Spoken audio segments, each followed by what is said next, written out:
Just leave it there. Don't scratch it. You're the guy? Marcus? The tow driver said you were some kind of wizard.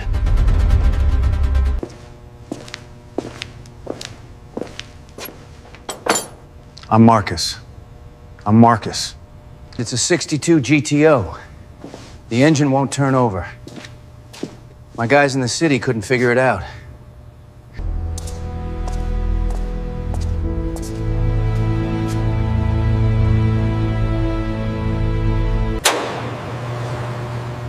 Finding anything, wizard? Or is this above your pay grade? Are you gonna fix it or just meditate until it heals itself? An engine has a voice. You just have to be quiet enough to hear it. This one, it was trying to speak, but someone had taught it to choke.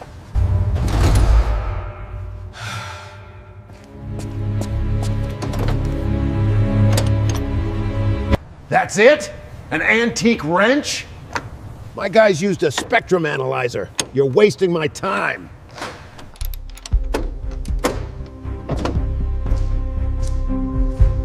Try it now. You honestly think you can fix this museum piece, old man? I'll take that bet. This should be good for a laugh. Tell you what, you look like you could use a break. I'll give you the Ferrari if you make it run.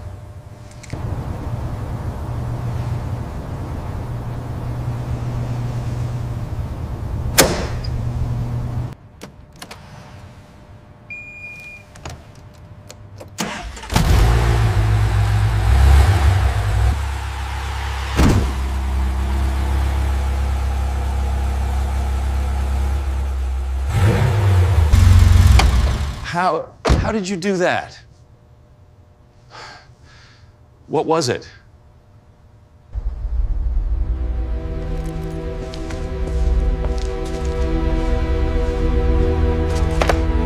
A legacy modification. The fuel pump pressure regulator. It's too aggressive. It floods the engine if you don't calibrate it just right. A legacy modification? How could you possibly know that? That's not in any manual. Because I designed it, and I installed the prototype on this chassis 40 years ago in Maranello. M. Dubois. You're Marcus Dubois? The lead engineer? I thought you were... Retired. I am.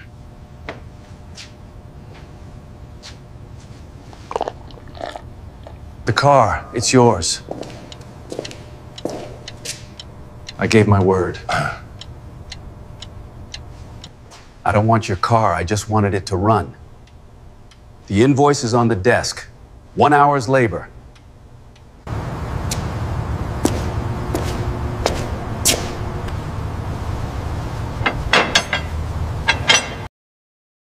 Nitakupa Ferrari ukiweza kuiendesha. Milionea amdharau mwanamume mweusi bila kujua. Nitakupa Ferrari ukiweza kuiendesha. Kicheko cha Jonathan Blackwell kilisikika kote uwanjani wa showroom ya magari ya kifahari aliponyosha kidole kuelekea Ferrari nyekundu iliyoharibiwa kabisa iliyolala pembeni mwa uwanja wa gari kama mnara wa kushindwa. Walter Johnson, mwenye umri wa miaka 72, alikuwa amekuja pale tu kuchukua mjukuu wake wa kike, aliyefanya kazi kama karani wa mapokezi. Lakini wakati gari lake la zamani la Ford Pickup liliharibiwa mbele ya mlango wa Blackwell Luxury Motors, bilionea wa mali isiyohamishika hakupoteza fursa ya kufanya tukio hilo kuwa burudani yake binafsi. Angalieni wote, Blackwell alipiga kelele kwa wauzaji na wateja walioanza kukusanyika. Huyu mzee hapa anaonekana anajua mambo machache kuhusu magari, sivyo? Dhihaka ilimwagika kutoka kila neno alipomtazama Walter akijaribu kuanza gari lake la pickup la mwaka 1998. Alama ya nyota, alama ya nyota. Kama unapenda hadithi hii, usisahau kujiandikisha kwenye chaneli yetu kwa sababu kilichotokea baadaye kilibadilisha siku hiyo ya fedheha kuwa kitu ambacho hakuna mmoja wao atakayesahau kamwe. Bonyeza kitufe cha kujiandikisha sasa ili usipoteze hadithi zaidi kama hizi zinazothibitisha kwamba haki daima hushinda. Alama ya nyota, alama ya nyota. Ferrari inayozungumziwa ilikuwa ya mwaka wa 2019 ambayo iliharibiwa kabisa katika ajali. Injini iliyolipuka, chassis iliyopinda, mfumo wa umeme uliochomwa. Ilikuwa kabisa rundo la chuma chekundu ambalo Blackwell alikuwa amekiweka kama tisha tangu wakati aliposhinda kesi dhidi ya kijana mrithi aliyeiharibia katika mbio haramu. Mafundi watano tayari wamesema haiwezekani kurekebisha mashine hii, Blackwell aliendelea, sasa akipiga video kwa simu yake kwa ajili ya mitandao yake ya kijamii. Lakini nina uhakika mtu mwenye uzoefu wako anaweza kufanya hivyo, sivyo? Walter alishuka polepole kutoka kwa gari la pickup, macho yake ya utulivu yakipitia Ferrari iliyoharibiwa. Kicheko kilizidi kuwa kwa nguvu walipoona mikono yake yenye mapele na mavazi yake rahisi ya kazi. Kile ambacho hakuna hata mmoja wao aliyeweza kuona ni mng'ao wa utambuzi uliompita mzee huyo alipotazama maelezo mahususi katika uharibifu. Bwana, Walter alisema kwa sauti ya utulivu. Naweza kupata ruhusa ya kuangalia kwa karibu zaidi? Bila shaka, bila shaka.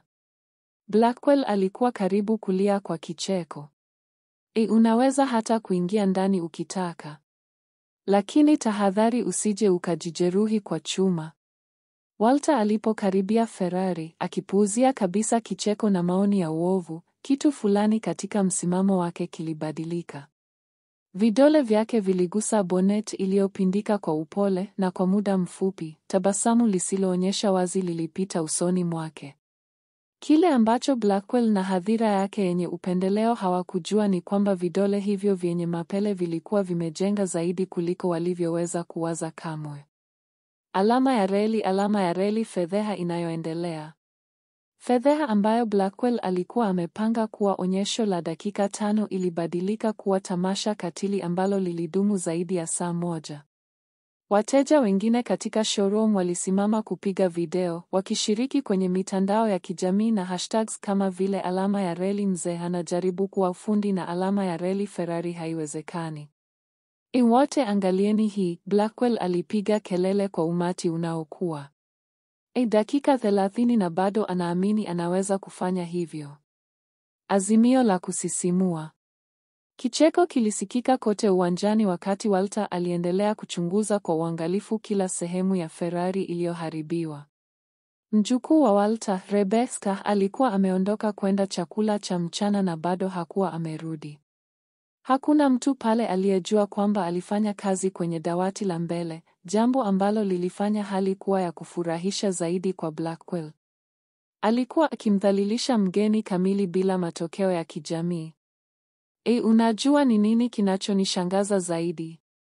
Blackwell aliendelea, sasa akipiga mubashara moja kwa moja kwenye Instagram kwa wafuasi wake 200,000. Ujasiri wake.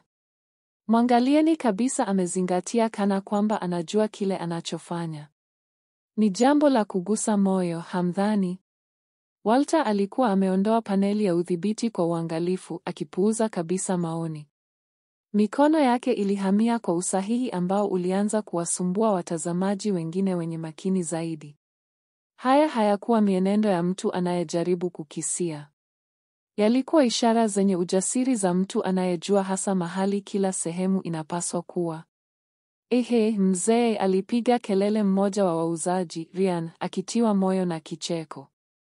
Baba yangu anamiliki duka la baiskeli.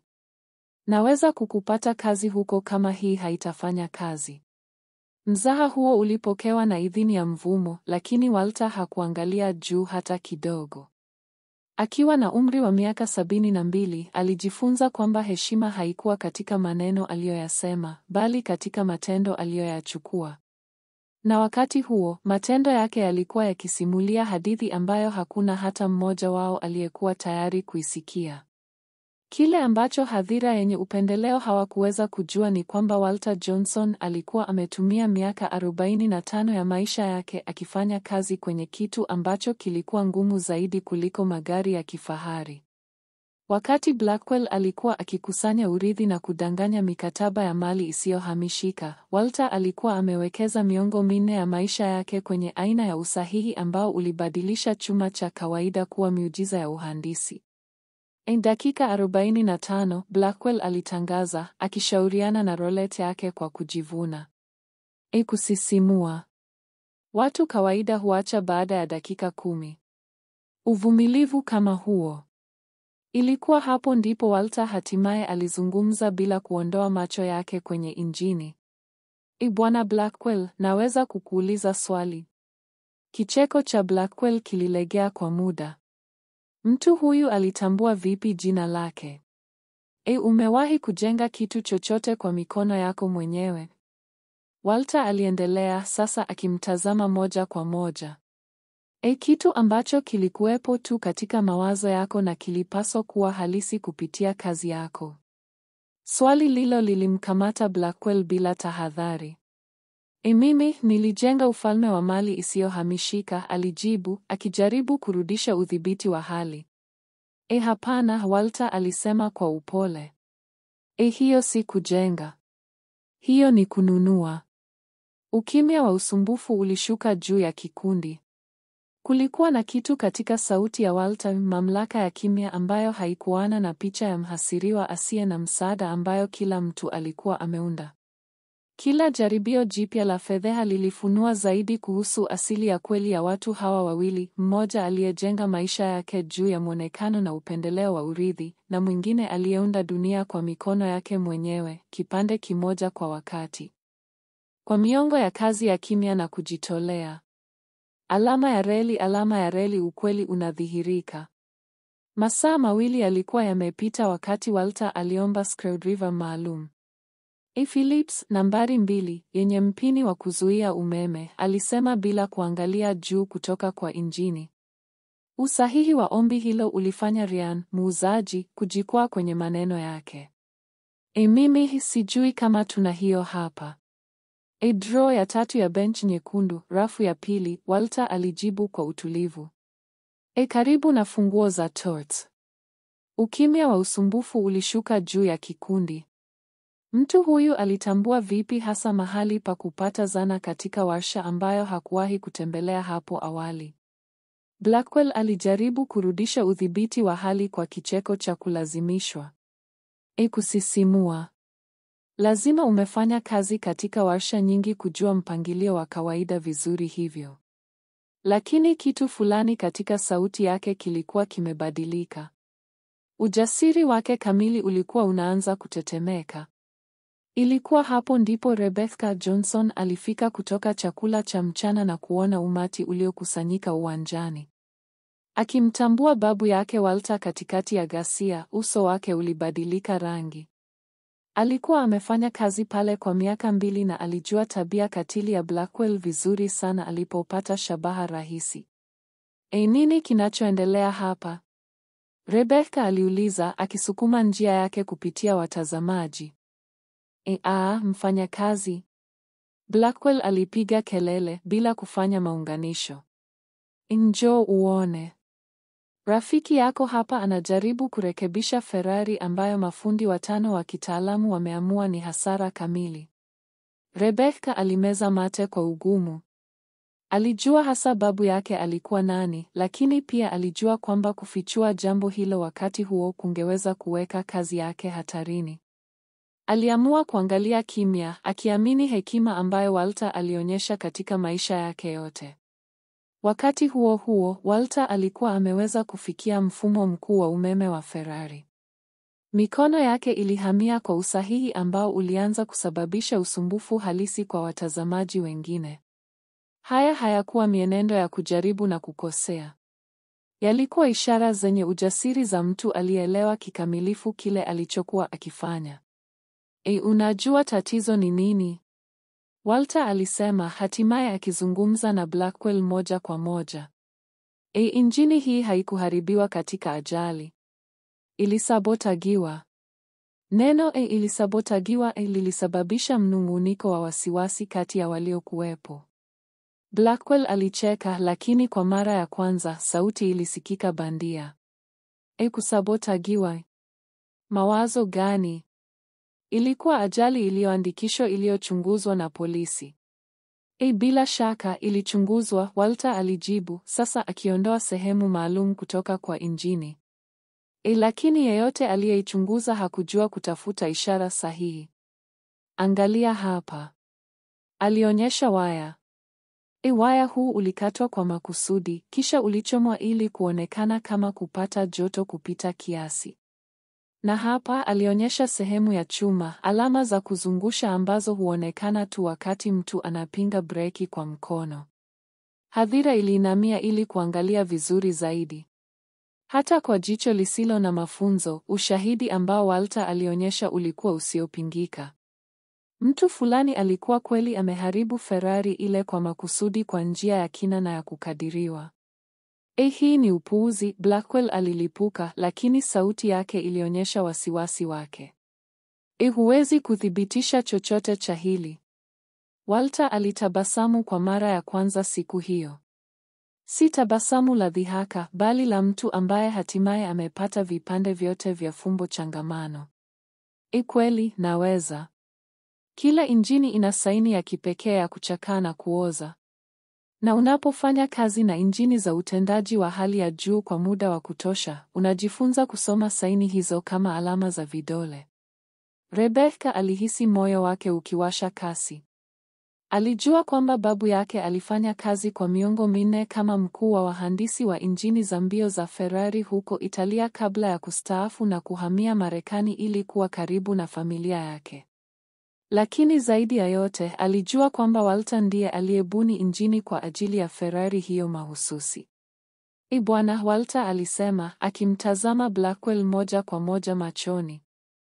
Naweza kukuuliza swali kuhusu bima uliopokea kwa ajili ya Ferrari hii? Rangi ilipotea kwenye uso wa Blackwell. Mtu huyu alitambua vipi kuhusu bima?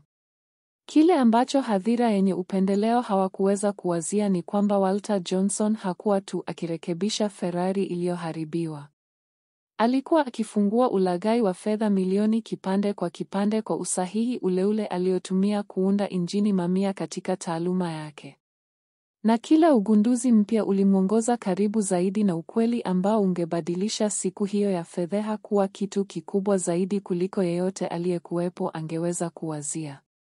Alipokuwa akiondoa sehemu iliyoharibiwa ya mwisho, Walter aligundua kwamba hakuwa tu akikabili chuki ya rangi. Alikuwa akifunua uhalifu. Na unapotumia miongo kujenga mashine kamili, unajifunza kwamba kila kasoro ina chanzo, kila kuvunjika kinasimuliza hadithi, na kila uongo huacha alama ambazo haiwezekani kufutwa. Alama ya reli, ukweli unaelezwa. Miaka 45, Walter alisema kwa upole, mikono yake bado ikifanya kazi kwenye injini kwa usahihi wa upasuaji. Ndivyo nilivyotumia kuunda injini kama hii huko Maranello, Italia. Neno Maranello lilisababisha ukimya kamili. Hata watu waliokuwa wakipiga video walishushua simu zao. Maranello ilikuwa makao makuu ya dunia ya Ferrari, mahali ambapo wahandisi bora zaidi duniani tu walioruhusiwa kufanya kazi. Haiwezekani, Ryan alinong'ona, lakini sauti yake ilikuwa imepoteza majivuno yake yote ya awali. Walter alitabasamu na kuondoa bamba maalum la chuma kutoka kwa injini. Nambari ya msururu F209 UJ 447. Herufi ujisi bahati mbaya. Walter Johnson. Mimi binafsi nilibuni injini hii mnamo Machi 2019. Damu ilipotea kabisa kwenye uso wa Blackwell. Alijaribu kuzungumza, lakini kelele isiyo na maana tu ilitoka kooni mwake. Bwana Blackwell, Walter aliendelea, sasa akimtazama moja kwa moja. Ungependa kueleza jinsi injini niliyoibuni kuwa salama kwa kushindwa ilipata ajali ambayo iliharibu hasa vipengele vitatu ambavyo vingelipa bima kubwa zaidi? Rebecca alikaribia polepole, moyo wake ukipiga kwa nguvu. Hatimaye alielewa kwa nini babu yake alikubali fedheha ile bila kupinga. Alikuwa akichunguza injini hii. Injini hii, Walter aliendelea kwa usahihi wa upasuaji, iliharibiwa kwa makusudi kwa kutumia mbinu maalum sana. Mfumo wa kusindikiza ulilazimishwa kufanya kazi kwa joto la 40% zaidi ya kikomo kwa dakika 4 na sekunde 17. Muda wa kutosha kusababisha uharibifu wa kusisimua, lakini mfupi mno kuonekana ni bahati mbaya kwa yeyote anayeelewa uzalishaji. Hadhira sasa iliongelea kimya kabisa. Baadhi walianza kurekodi tena, lakini wakati huu ili kunasa ufunuo, si fedheha. Huwezi kuthibitisha chochote cha hili, Blackwell alipiga kelele, hatimaye akirejesha sauti yake. Ni neno la mwanamume mweusi. Wewe ni sahihi, Walter alimaliza kwa utulivu. Ningekuwa ni neno langu tu dhidi ya lako. Alitabasamu na kuondoa simu yake kutoka kwenye mfuko. Kwa bahati nzuri, si hivyo. Walter alionyesha skrini ya simu yake kwa kamera ya mtu ambaye bado alikuwa akipiga video. Nimetuma tu ujumbe kwa Lorenzo Benedetti, mkurugenzi wa sasa wa uhandisi huko Ferrari Maranello, pamoja na picha za kina za injini hii na uchambuzi wangu wa kiufundi wa sabotagio. Simu ya Walter ilianza kulia. Naweza kuchukua hii? Ni Maranello. Walter alijibu na kuweka kwenye spika. Halo, Lorenzo. Walter. Dio mio. Nimeangalia picha zako tu. Questo impossibile. Sauti yenye lafudhi ya Kiitaliano ilisikika kote uwanjani wa showroom. Hiyo ni injini ulioibuni kwa mteja wa Kimarekani Blackwell, sivyo? Ilikuwa inafanya nini katika ajali? Hilo ndilo swali langu, Lorenzo, Walter alijibu, macho yake yakizingatia Blackwell. Hasa kuzingatia kwamba injini hii ina kifaa cha usalama ambacho nilibuni hasa kuzuia aina za kushindwa ambazo zinadhaniwa zimesababisha ajali hii. Walter, rafiki yangu, una rekodi hii? Ninahitaji hii iwafikie idara yetu ya kisheria mara moja. Ferrari hiyo iliuzwa na bima ya ulaghai. Blackwell alijaribu kusogea karibu kuzima simu, lakini Walter aliondoka kwa upole. Kuna zaidi, Lorenzo. Mmiliki wa sasa anadai kwamba mafundi 5 tofauti wameamua injini hii haiwezi kurekebishwa. Kipuuzi. Uliibuni injini hii kuendesha kilomita 1500 bila matengenezo makubwa. Kama mtu alisema haiwezi kurekebishwa, ama ni mjinga au anasema uongo.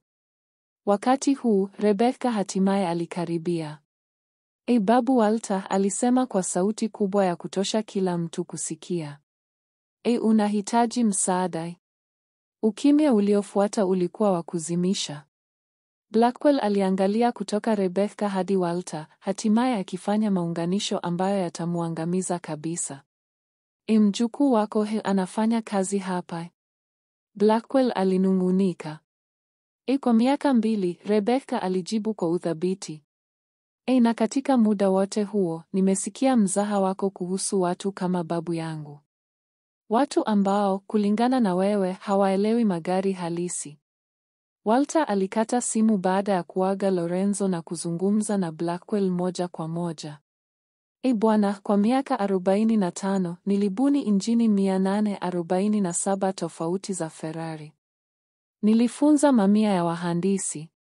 Nilipokea tuzo 23 za kimataifa za ubunifu wa magari. Na leo, nikizidi miaka 72, nimestaafu ili kuwa karibu na familia yangu. Alisita na kutazama umati ambao sasa ulikuwa ukiongelea kimya kamili. Lakini nimejifunza pia kwamba baadhi ya injini, haidhuru ni kamili kiasi gani, zinasabotagiwa na watu ambao wanaangalia thamani ya pesa zaidi ya uadilifu. Huwezi kuthibitisha kwamba mimi, Blackwell alianza kwa kujifilisi. Kweli, naweza. Walter alionyesha simu yake tena.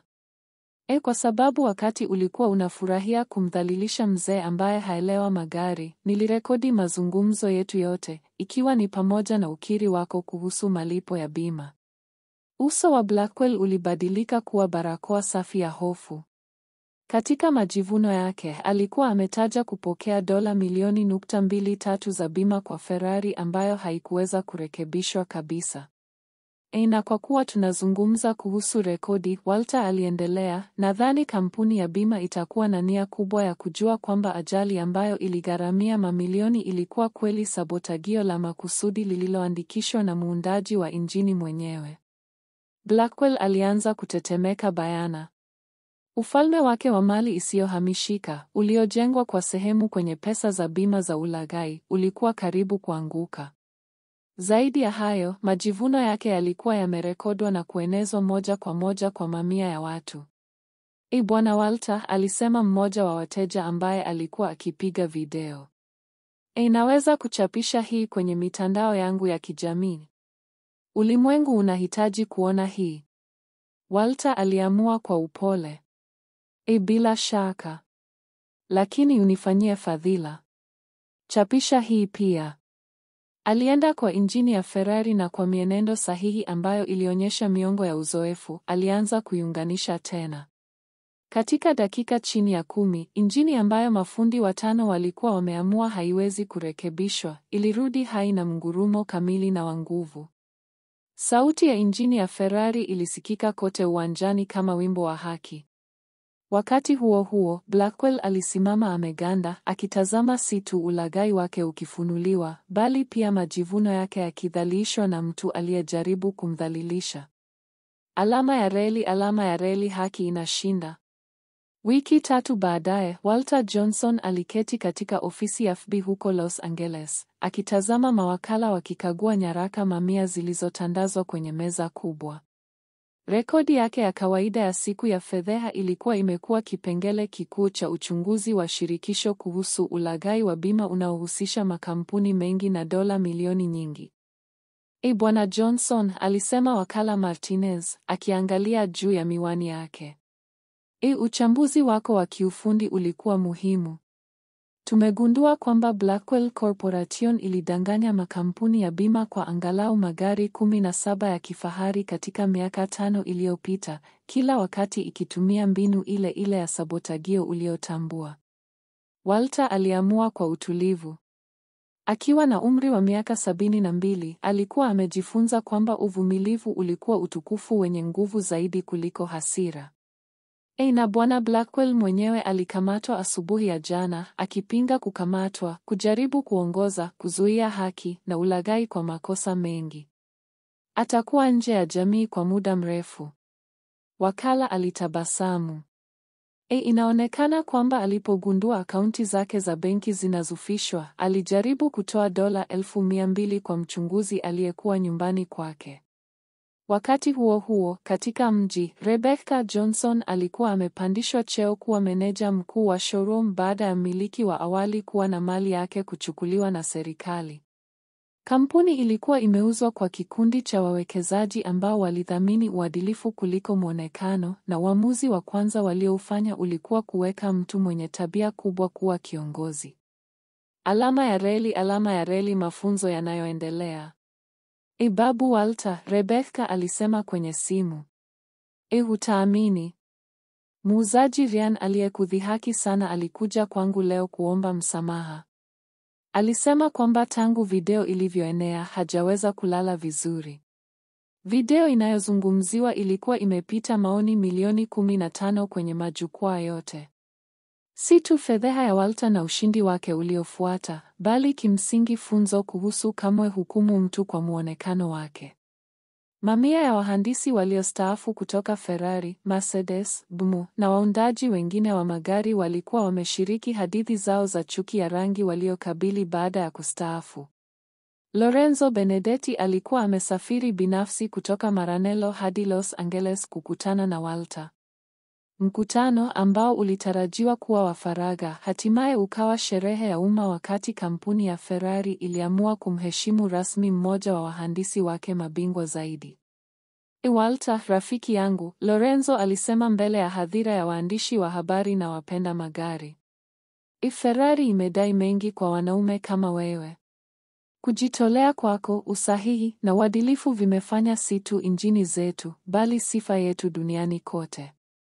Kampuni ilitangaza uundaji wa ufadhili wa Walter Johnson, programu ambayo ingelipa masomo ya uhandisi kwa kikamilifu kwa vijana kutoka jamii maskini ambao walionyesha kipaji na shauku ya ufundi.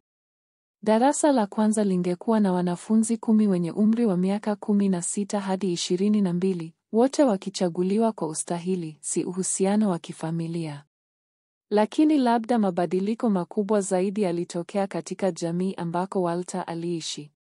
Baada ya miongo ya kufanya kazi kimya katika garejini lake, akirekebisha magari ya majirani kwa ada ndogo, alikuwa amekuwa mtu wa hadithi za ajabu karibu.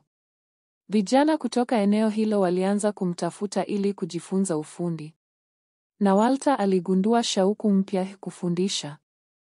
Tofauti, Walter alieleza kwa wanafunzi wake wapya walipokuwa wakifanya kazi kwenye injini, kati ya fundi mzuri na fundi wa kipekee si katika zana wanazotumia.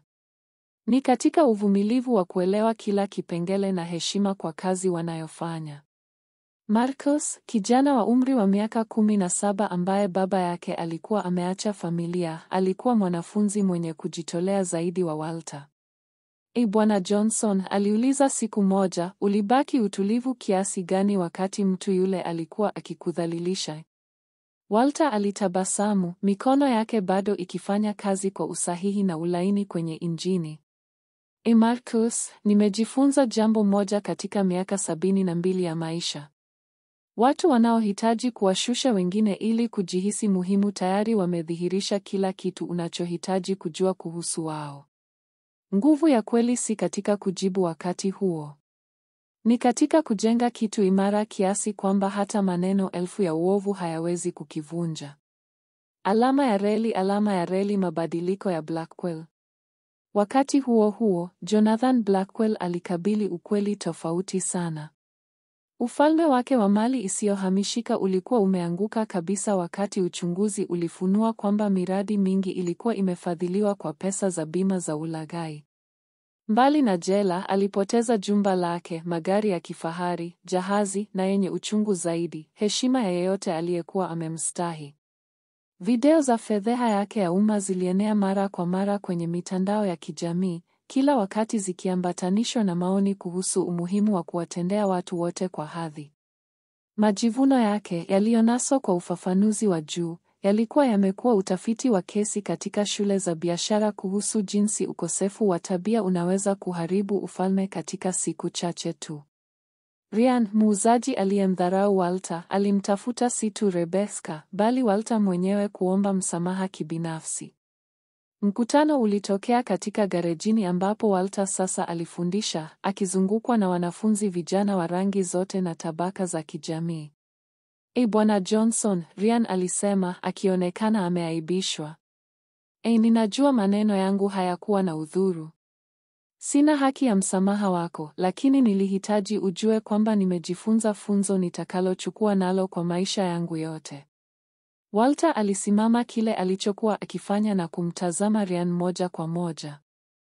Mwanangu, sisi sote tumemhukumu mtu fulani kwa muonekano wake wakati fulani.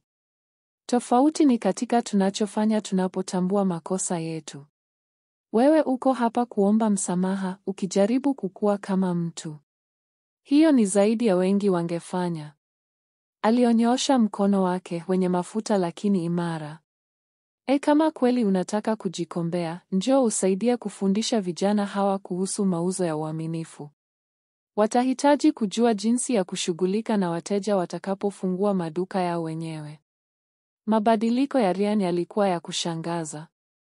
Alianza kuhudhuria madarasa ya Walter mara kwa mara, si tu kusaidia kwa ujuzi wa mauzo, bali kujifunza kuhusu unyenyekevu na heshima. Miezi 6 baadaye, angepandishwa cheo katika usimamizi mpya wa showroom, wakati huu kwa ustahili wa kweli, si kusifu. Ferrari ya kumbukumbu.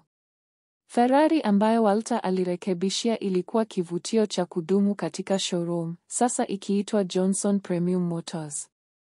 Bamba karibu na gari lilisimulia hadithi kamili ya siku ile ya kubadilisha maisha, ikihudumia kama ukumbusho wa kudumu kwa wafanyakazi na wateja wa umuhimu wa kamwe kumdharau mtu yeyote. Wakati wa sherehe ya ufunguzi mkuu wa showroom mpya, Walter alikaribishwa kuzungumza kwa hadhira ambayo ilijumuisha mameya, viongozi wa biashara na waandishi wa habari. Hotuba yake, rahisi na ya moja kwa moja kama kawaida, ilienea mbali zaidi ya tukio hilo. Kwa miaka 45, nilijenga injini ambazo zilipeleka watu kwa pembe za mbali za ulimwengu, Walter alisema kwenye mikrofoni, sauti yake ya utulivu lakini yenye uzoefu. Leo, ninagundua kwamba injini muhimu zaidi ninayoweza kusaidia kujenga ni kizazi kijacho. Vijana ambao wataelewa kwamba mafanikio ya kweli hayaji kutoka kwa kuwadunisha wengine, bali kutoka kujinua kupitia kazi ya uaminifu na hadhi. Hadhira ilisimama kwa makofi ya kusimama ambayo ilidumu zaidi ya dakika 5. Kati ya waliokuwepo kulikuwa na dazeni za wataalamu wengine waliostaafu, madaktari, wahandisi, walimu, mafundi ambao walikabili chuki ya rangi sawa baada ya kuacha taaluma zao. Hadithi ya Walter ilikuwa imekuwa ishara ya upinzani na hadhi kwa kizazi kizima ambacho kilikataa kuwa kisichoonekana. Alama ya reli, ufadhili unaokuwa. Miezi 6 baadaye, ufadhili wa Walter Johnson ulikuwa umekuwa hadi wanafunzi 50 waliofadhiliwa si tu na Ferrari, bali na michango kutoka kwa watu duniani kote waliotia moyo na hadithi yake. Programu ilipanuliwa kujumuisha si tu ufundi wa magari, bali uhandisi wa anga, wa bahari, na wa nishati mbadala. Marcus, kijana aliyeuliza kuhusu uvumilivu, alikubaliwa katika California Institute of Technology kwa ufadhili kamili, akichukua naye mafunzo aliyojifunza katika garejini la Walter kuhusu uvumilivu, heshima na ubora. Katika barua yake ya kukubalika aliandika, nimejifunza kwamba ujuzi wa kweli unakuja na unyenyekevu, na heshima kubwa ni kutumia ujuzi wako kuinua wengine. Alama ya reli, barua kutoka gerezani. Wiki iliyopita Walter alipokea barua isiyotarajiwa. Ilikuwa kutoka kwa Jonathan Blackwell, imeandikwa kutoka gerezani. Barua hiyo, yenye heshima na yenye majuto ya kweli, iliomba msamaha na kukiri kwamba siku ile katika showroom ilikuwa imefunua si tu ulaghai wake wa kifedha, bali ulanguzi wake wa kimaadili. Hatimaye alielewa kwamba utajiri wa kweli haukuwa kamwe katika mali zake za kimwili, bali katika heshima mtu anayojenga kupitia matendo yake. Walter alijibu barua kwa hadhi ile ile ambayo kila wakati ilitambulisha matendo yake.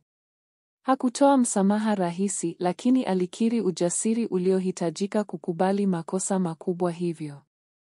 Hatua ya kwanza katika kujenga upya maisha, Walter aliandika, ni kukubali kikamilifu uharibifu tuliosababisha. Ya pili ni kuwekeza siku zilizobaki za maisha yetu kurekebisha uharibifu kupitia matendo, si maneno. Alama ya reli, lengo jipya la maisha. Leo, akiwa na umri wa miaka 73, Walter Johnson aliamka kila asubuhi akijua kwamba maisha yake yana lengo lililopya. Shule yake ya garejini inatembelewa na wahandisi kutoka duniani kote, wote wakitaka kukutana na mtu aliyebadilisha wakati wa fedheha kuwa harakati ya msukumo wa kimataifa. Rebecca mara nyingi huangalia babu yake akifundisha na kutafakari jinsi siku moja ilibadilisha si tu maisha yao bali maisha ya mamia ya watu duniani kote. Babu, alisema hivi karibuni, ulijua hii ingetokea ulipokubali changamoto yake. Walter alitabasamu, mikono yake bado ikiwa sahihi hata baada ya miongo ya kazi. Mpenzi, nimejifunza kwamba unapoishi maisha yako kwa uadilifu, huhitaji kupanga kisasi. Maisha hujitunza kuweka kila mtu mahali pake sahihi. Alama ya reli, hitimisho, hufunzo kwa wote. Hadithi ya Walter Johnson ilithibitisha kwamba kisasi bora si kuharibu wale waliokulima. Ni kujenga kitu cha kushangaza kiasi kwamba maoni yao yanakuwa yasiyofaa kabisa. Alibadilisha miongo ya chuki ya rangi ya kimya kuwa nguvu iliyobadilisha maisha. Alithibitisha kwamba ukuu wa kweli haumiwi juu ya rangi ya ngozi, umri au akaunti ya benki, na alionyesha kwamba mtu mwenye uadilifu anaweza kushinda ufalme wowote uliojengwa juu ya uongo. Alama ya nyota, alama ya nyota. Kama wewe pia unaamini kwamba hadhi daima inashinda majivuno, kwamba maarifa yanashinda chuki ya rangi, na kwamba mtu mmoja mwenye azimio anaweza kubadilisha ulimwengu maisha moja kwa wakati, usisahau kujiandikisha kwenye chaneli kwa hadithi zaidi zinazothibitisha kwamba mwishoni, haki daima inapata njia ya kushinda. Alama ya nyota, alama ya nyota. Alama ya nyota, alama ya nyota. Bonyeza kitufe cha kujiandikisha na uwashe kengele ili kupokea hadithi zaidi za kusisimua kama hii. Shiriki hadithi hii na rafiki zako ili kumwagiza ujumbe wa heshima na uadilifu. Tunaona katika hadithi ijayo. Alama ya nyota, alama ya nyota.